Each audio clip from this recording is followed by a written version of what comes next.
Hey guys, it's Connor from Freedom Gateway with another IOST Toronto video.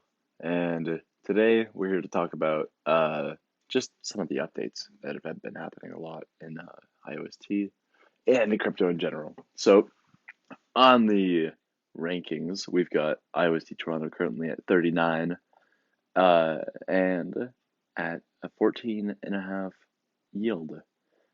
Last time we got tier 3, this time I think we're going to get tier 1. And really, IOST Toronto, if you guys don't know, they give all of the voter rewards back. All right? So really, this should be rewards 100%. So that means when you're voting, that's why they get so many big voters here, because all these guys, they get double the rewards. So, hey, if you're looking for someone to vote for, even if we're not tier 3, or even if we're not tier 1 right now, I think we will be higher than tier 2, and that's not a lie. And also, we get that nice, full percent back. Oh boy. Anyway, what's the deal with crypto right now? Basically, the biggest updates have been Binance. Binance is kicking out all US people. They say, no, no, no, we do not want you. CZ said, please get out. Give me your ID. Well, that's not very good.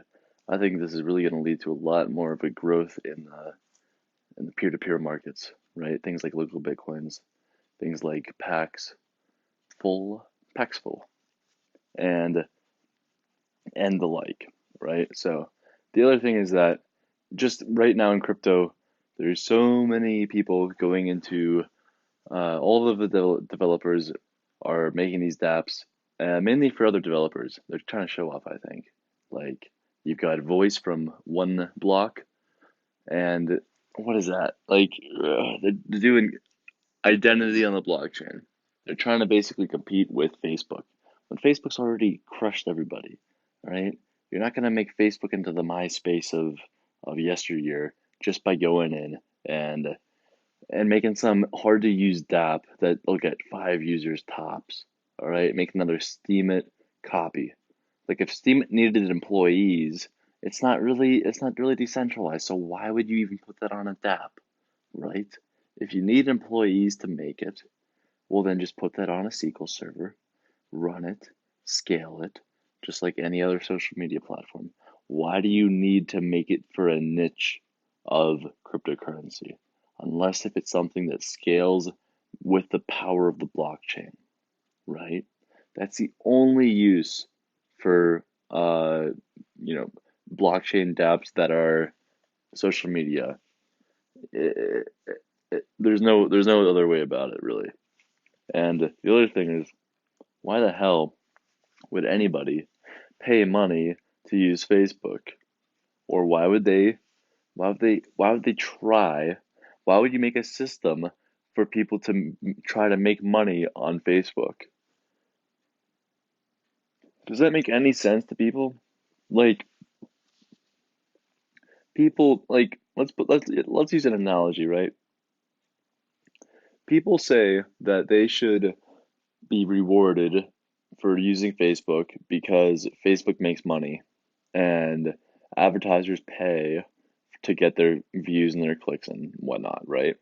Well, that's what all these dApps are trying to do. That's what all these people like would idolize is that, oh, now I get some money for doing Facebook. Well, how about this? How about shouldn't you be assuming that is true, why aren't you paid for watching TV? If you're watching TV and there's advertisers trying to advertise to you, well then shouldn't you be paid according to that logic? No, you shouldn't be because are you providing a service to someone? Well, I guess your eyeballs. So sure, you could say, oh, well, my eyeballs are a service, therefore I should be paid. Well, maybe you should stop using Facebook and maybe you should stop watching TV and stop doing YouTube and stop Google searching because right now you're doing that for free. All right? And if you're an employee, you're basically volunteering your labor for free, and everybody's doing that. So if you really want to get paid to do this, well, you're gonna have to convince everybody else to stop Googling things and to stop using Facebook and to stop You know, it's it, it's basic economics, right? If there's supply, demand in the market, which there is, and you're doing something, you're putting up supply for free, well, then why should you be paid? You're not, like, you're already doing it. Just because you're doing it doesn't mean you should get a raise. No. Are you going to stop doing it if they don't pay you? No. Well, is that even if you did? Well, you quit. Well, does that really matter to the whole ecosystem? No. They don't really care if one person like deletes their Facebook. They need everybody to delete their Facebook. You need to have a 2.5 billion people strike, the biggest strike in history, and then maybe you can get paid for going on Facebook. But even then, I don't think advertisers would really want to pay for eyeballs of people that are getting paid from them. Why would they want to pay to have people see their ads? Like, why would they want to pay the people to look at their ads? They don't do that. They don't pay people to look at their ads. They pay people to show the market their ads. Oh, it's ridiculous. So, yeah, that brings me to Libra. Libra. Ooh, Libra. That's Facebook's new currency, and a lot of people really think that I don't. Libra, Facebook. Let's take a look at this.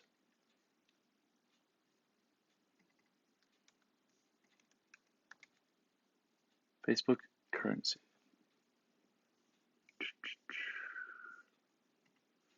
Crypto is coming. Ready to spend Facebook's money. Right, so, Mark Zuckerberg. So where is it? We want to find this. Excuse this little thing.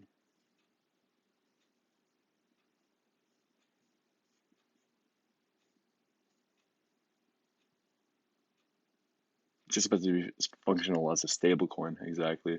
Uh, this really is pretty smart. Uh, because they've already got basically Facebook wants to be a country. Facebook wants their own, uh, like U.S. dollar to the United States government. They've got 2.5 billion people, 2.4 billion people, monthly active users, not just accounts, monthly actives. Okay, and they're gonna have 2.4 billion, and they want their own national currency. They want their own, fiat, and this is really crazy because it is it. People say, "Oh, this is really great for crypto." Um, I really don't know about that because is it good in the long term? Maybe, but at the end of the day, Facebook's basically trying to MySpace us. That's what they're trying to do. They're trying to MySpace us. Don't take Zuckerberg lightly, okay? Don't think he's a joke because Libra, while it might free the world a little bit, while it might allow people to do it's utilizing blockchain technology in a good way, it's basically JP Morgan coin. All right, let's not fool ourselves here. This is basically JP Morgan coin, only Facebook. So, did we get excited about JP Morgan coin? Did we say, "Oh, Jamie Dimon's the best because he's using blockchain technology to do interbank stuff. He's not using Ripple. Woohoo!" And people could get behind that because they said, "Oh, well, I don't really like Ripple anyway." Well, so whatever, right? Or no? Is it actually kind of bad? Oh, Peter Schiff's talking about it. I didn't even know that. Yeah, it is kind of bad news for Bitcoin. Uh, but wow, I really did not know that Peter Schiff had this much of a thing on it. Uh, really, yeah. This plus Binance going down for the US, which is basically half the user base, is not great. And obviously, you've seen Bitcoin moving up, broke 9K. It's around 9.1 something around now. Is that a good thing? Yeah, but I think it's a lot of people just moving out of Binance, and it's a lot of people, just and then the FOMO that surrounds that. Man, I mean, here's the thing. Arthur Hayes called 10K Bitcoin a few months ago. Arthur Hayes also called Ethereum a two-digit shitcoin back during the bear market, like before the bear market, I think. Or, nah, it was actually kind of during it. I really don't remember. It was either right before it started or when it was like just beginning. He called Ethereum a two-digit shitcoin. And what did Ethereum do? Ethereum was like $300 at the time. And then what did it do? It dropped down to $99. Went down to like 90. Two-digit shitcoin. Arthur Hayes calls 10K Bitcoin. What does Bitcoin do? He called that around like, 5,000. Maybe even earlier, honestly. Now here we go, 10,000. So now we're going to get Facebook coming into the game. I had a text today from an investor, and he asks me, "What's the deal with Libra?" I tell him Zuckerberg wants to have his own country. He wants 2.4 billion people to be his citizens, his Zuckanins, to use his Libra Zuck coin, so that they can pay Poppy and Toby over the internet with his coin. I wonder what the distribution is going to be like. And I've also heard that they want to get real world gateways for this Libra. Now, what would be interesting is if, let's say, they forked the technology of something like IOST or something like EOS, like EOS.io, if they fork that technology, right? So they don't actually have to build it themselves. I'm like almost 1,000,000% positive they've built it themselves, but it really will be interesting to see when their testnet comes out what the specifics are. What is the technology that they are specifically using to have feeless transactions? Obviously, it's centralized, so you can get feeless stuff. It's basically what EOS should be.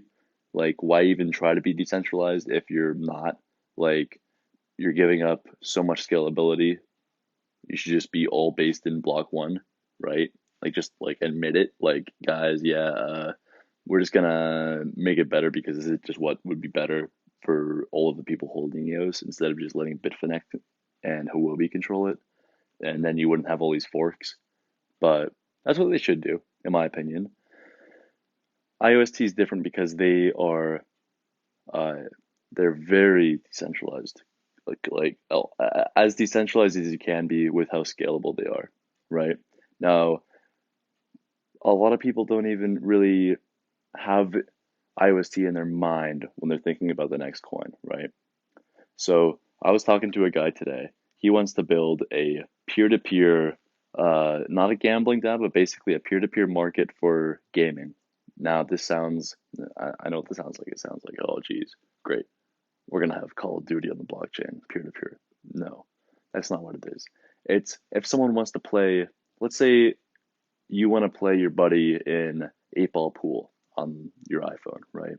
Well, you do that, play it, and then the stat talks to the Oracle of 8-ball pool, sees who wins, and then, you know, knows that on the blockchain. So then, once it knows that, you can basically make the game a little more spicy. So if your buddy's in Jamaica and you're in Hong Kong, I think you can't really PayPal him. Can you Alipay him? You don't really know, right? And what if you're a professional 8-ball pool player? Hey, maybe you like top the rankings. You want to play the other top guy in the other country next to you, with the top two in the U.S. So, and you want to make it interesting, right? So you guys go onto a site, and without even needing to know that it's IOST, you have an account, you put it in escrow, and then automatically all that needs to happen is that for that the Oracle to talk to the app, and then on the blockchain it's released in a smart contract, right? It's a smart contract platform that's decentralized. That's what you need to really begin this decentralized Web 3.0 revolution that is coming. It's not putting Facebook on the blockchain and having every like and a token that has to be transacted. That is insane. It's literally insane. Web 3.0 is not going to be copying the internet onto another server and then backing it up a million times. That's ridiculous. And then charging money for it and then having other money on it. And then having a scheme where you sell it on a DEX. Believe me, who the hell, how many crackheads can figure that out? I can't even, okay? And I think I've been in the game 7+ years. So if I can't figure it out, believe me, no, like not 2 billion people are gonna figure it out.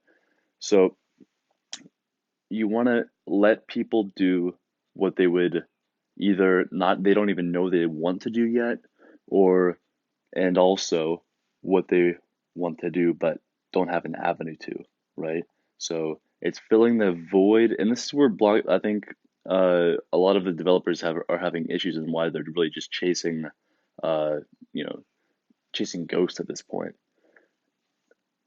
Building something on for okay, blockchain technology, the biggest and most important use case of blockchain is enhancing an individual's liberty and freedom, right? I think that's the single most valuable nugget. That's just what blockchain does best. Okay? That's why Facebook's using it instead of using like Zelle, because or the JP Morgan coin, or Venmo. They could, or PayPal, right? They're not going to buy PayPal because PayPal has huge issues with chargebacks, and it, obviously PayPal is not meeting the demand of the market correctly right now. If I want to send money as me, Jose, in Sri Lanka, and really like my family's down in El Salvador, and I for some reason I thought Sri Lanka was actually San Jose, but I really screwed up. So now I'm in Sri Lanka and I need some money.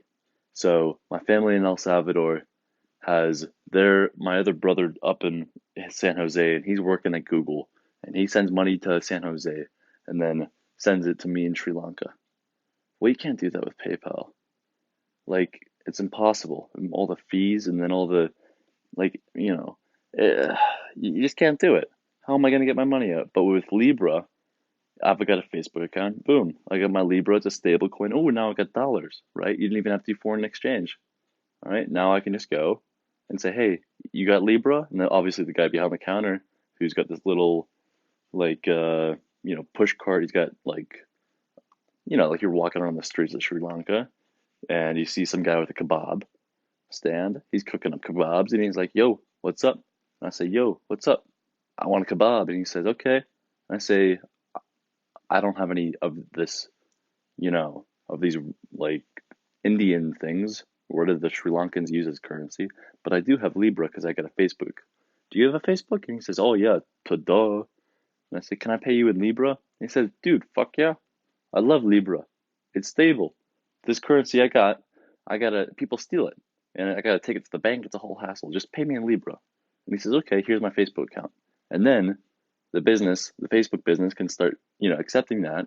And then you go back and then Facebook knows, okay, Joe Schmo from El Salvador is now in Sri Lanka and he's getting his Libra and he's paying this business, which is Jimmy, Wang Dong's best kebabs, and then Jimmy Wang Dong now has enough Libra to buy some Facebook ads. So then all the Sri Lankans start going to Jimmy Wang Dong's, and he starts taking tons of Libra, and he starts doing Libra sales and Libra specials, and then he gets all the Libra, and he buys more Facebook ads, and he builds a little empire, and then he starts, you know, you, that's what Facebook wants to do.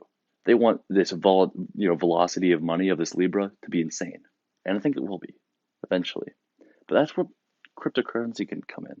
So Zuckerberg's filling that gap because they know that if they give someone the tools of individual freedom in that respect, so they break down the barriers, they're disrupting the financial system with Libra, which is what blockchain is supposed to do, but they're using it in the ecosystem they already have, right? So why don't we take a look at what Facebook and Zuckerberg are doing? They're using blockchain technology and then using it to make an existing platform or an existing ecosystem better. Okay? Now we can do that with something like these applications, centralized applications, albeit, Oh, that's really bad, right? What about the dApps? What about this? The dApps are gonna, no, the dApps aren't gonna get it, all right? The apps that already have people using them, because they don't care.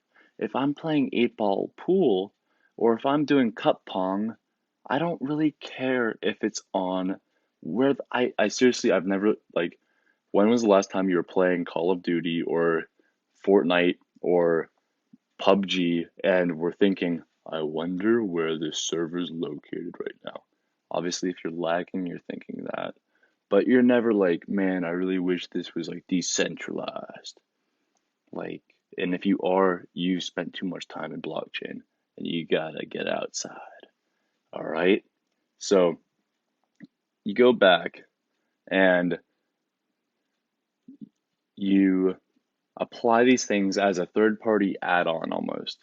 It's something to enhance the experience. It's just like if someone was watching sports or watching like CSGO games or whatnot, and then they go to CSGO Lounge or they go to DraftKings and they say, this thing that I'm doing in this other ecosystem, I want to go on the internet, go to a website, and spice it up. Easy. That's already very popular. Take a model that works and then make it better. Take these, games where people are playing and they get really good at 8 ball pool, but there's no money there. Well, how about if you let them play, make a decent, like, let them make little tournaments. Now, obviously, in the App Store, like the people that make 8 ball pool, they need to get gambling licenses, or they gotta get this, or they gotta get that to let people put deposit money onto 8 ball pool, and they don't want to like, you know, they got kids playing that. You don't want to make it into a casino, but if someone came on and said, "Hey, here's a open platform where someone can come make make a simple escrow or even complex escrow for certain games and apps that we've got oracles for that will then be able to pull in data and verify that and then release these escrows based on the outcome of the oracle. So if you win an 8 ball pool, then uh, whatever the smart contract set up for. So let's say if if you put up 5 IOST, I put up 10, and because I'm a shark, so you think I'm gonna beat you, and then, but obviously I flop to you. I throw the match because I want my odds to be a little better next time, and then I'll get you. So I put up 10, you put up 5, I throw the match, you get the 10 IOST, you get the 15 IOST, so 5 that you put up, 10 that I put up, and then we play some more, and then we build a little record on this site. And if someone wants to go play cup pong, well then they can go play cup pong. People are already playing cup pong. But if you want to come, go to the site, hey, even just like, you know, you could put anything that you want in the smart contract, right? Maybe it's an automated tweet that's gonna get sent to, Twitter's API that says, yo, I suck at cup pong. Jim's actually way better. I'm a fucking loser. Jim is the all-time great, right? It doesn't even need to be money. It doesn't even need to be tokens, but it can use the technology of IOST, right? And this is something that can't really be done on EOS because on EOS you need the token, right? Which is hard to get, right? And then it's not a JavaScript, it's C++, and the interface, like from my understanding of EOS development, it's it's a you know it's a it's a big ass pain in the half to get these things, especially with things like oracles. Basically, JavaScript is much easier to get a front end on, all right, and then to add more things, and then to have interface with other web applications, because that's what the whole internet's pretty much built on is JavaScript. Okay, so and that's where IOST can really be a factor, right? Because then once people start using it, they don't even need to have IOST to start using it. Once they start being big players, though, well, then you layer in, well, how about you get some IOST because you're using so many smart contracts, you got to pay for it, and you make it like a subscription thing, or like not like I don't know. Again, this is all brainstorming, but then once people start using it, the value of the network grows because people are using without even knowing it. Like if I use Facebook, I don't know that I'm using the technology of Facebook and all of the algorithms that make it so that when I'm talking about plants or I'm talking about, uh, you know, amp tubes that break. That happened to my friend buddy, by the way. His phone was dead. Okay, he just had played his first gig with another his our friends at a basement show. We come back to the garage, take the amp out, and I guess on like the truck ride there, in the van, one of the tubes breaks, and we're looking at it like, oh damn, that tube broke, man. And my buddy's phone was dead the whole time, right? Next day, opens up his phone, goes on Instagram, sees an ad for that same exact tube, for that same exact amp on Instagram. First thing he sees, his phone was dead the whole time. He wasn't talking about it. We only talked about it for that split second. And he's getting ads for it. All right.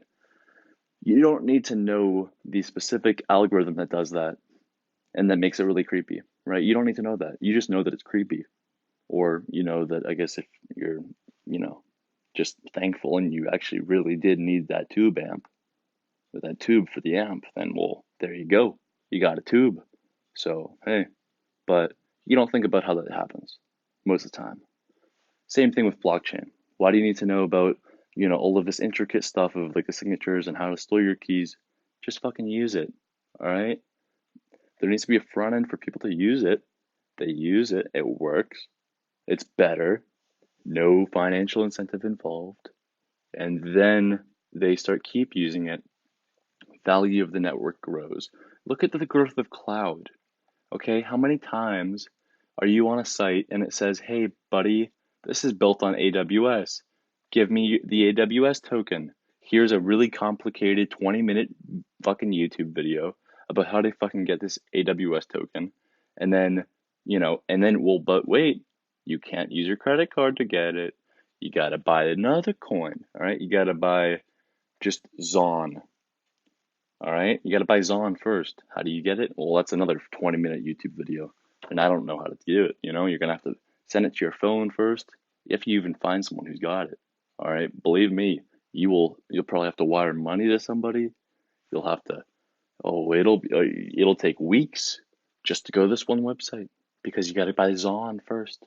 And then once you finally figure out how to get Zon after giving them your social security number and your identification, and they have that, and then your bank statement, then and only then, after it's approved, you'll get the Zon, all right?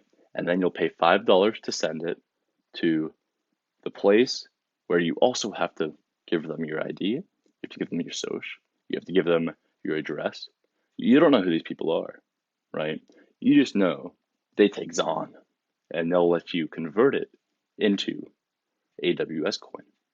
And then once you finally do that, you wait 5 weeks, they'll let you buy AWS coin. And then, and only then, once you withdraw that, you do the two-factor authentication. You do the email, click the link, right? You double check that address. Then you load up your AWS account with this AWS token thing, and then you pay with it. And then you got to do it all over again just to go to a website. If it, the internet would not have taken off if you had to do that. So can't we? It is sad when I see people talking about cryptocurrency and they talk about these dApps and they are so deep in the rabbit hole that they cannot see the forest from the trees. They can't see how ridiculous they sound. I think a lot of it is just that these people are developers and they already have, subpar social understanding of things, right? They're just developers, they're quirky. I get it. I love my developers. But the issue is they're the ones building things. They're the ones chasing ideas. Developers are not the ones that lead. Okay? When has a developer ever led a company? It was Steve Jobs. It was Zuckerberg. When was the last time Zuckerberg wrote hundreds of lines of code? When was the last time Jamie Dimon was out there coding his algos, you know? Like never.